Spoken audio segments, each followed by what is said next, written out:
Well, hello. As I was preparing for this thought for the day, I came across a quote by Crystal McDowell, and so before I launch into what I really want to say, I'm just going to share this quote with you. If we intend to do great things in the name of Christ, we must first slow down and regain our vision. Now, if you've been following our thoughts for the day regularly, you'll know that I've spoken several times about the encouragement that I've been giving to our churches in the benefice, not just to rush back into things after COVID, but to slow down, to pause, to stop, to listen to what God is saying. I'm actually going to do that on a personal level too. And the purpose of today's Thought for the Day is really just to make sure that you're all aware that shortly I'm going to be going away on sabbatical. You may be familiar with the idea of clergy taking sabbaticals, and certainly in this diocese, all licensed clergy are encouraged to take a sabbatical every 7 years of their ministry. Well, I've been ordained for 26 years and I haven't managed it yet. So this is it.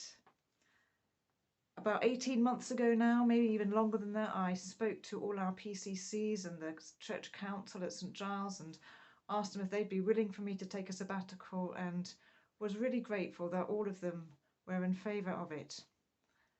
I don't think they're really trying to get rid of me. I think they were just trying to be supportive, or at least I hope that was the case. At the time of agreeing it all, however, we had no idea that COVID-19 was just around the corner. But at the time, in order to ensure that good cover would be in place, we agreed that I'd take it this coming summer.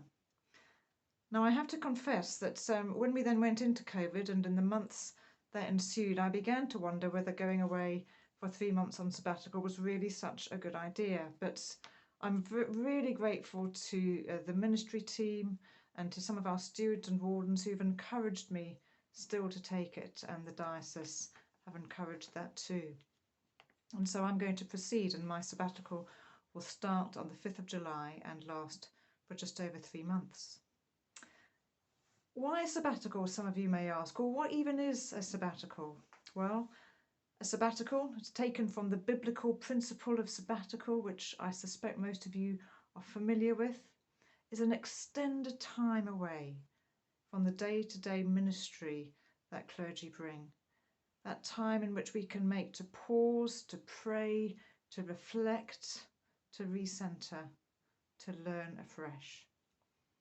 Often whilst on sabbatical, people do some study, and I certainly do have some books lined up to read. But actually, more importantly for me, this is going to be a time for me to intentionally build space to refocus on God and to be revisioned by Him, if you like. And so I have several weeks of retreat time booked in for me to be able to do that. I hope that the end result will mean that I can return refreshed, renewed, and ultimately able to serve you more effectively in ministry as we seek together to continue to grow in the way in which we share God's love with the world. In terms of how the benefice will continue whilst I'm gone, well, I'll say more about that just before I go in July. But for now, I just wanted to ensure that those who didn't already know that you are aware of my plans. The good news is that this benefice is not dependent on me. You, as the people of God, under His leadership and empowered by His Spirit, will thrive, I'm absolutely sure. I do ask you to pray for me whilst I go on my sabbatical. Leading our churches through this pandemic has been such a privilege, but it's also been exhausting. And having served here for 5 years now, I'm also just at the place where I really feel that I've just about got my feet under the table. I kind of feel like I'm just landing. But now is the time, having landed, if you like, that I feel I now need to seek God afresh for where He's wanting to lead us next. And so I need some space to be able to do that before God. as I've said before, on numerous occasions, this pandemic has presented us with opportunities to do new things. But we need to stop some things if we're going to make room for the new ones. And I personally need to do that too. I need to stop for a while in order to make room for the new, in order to make room for thinking about how to lead you in fresh ways. A final quote to back that up just before I finish.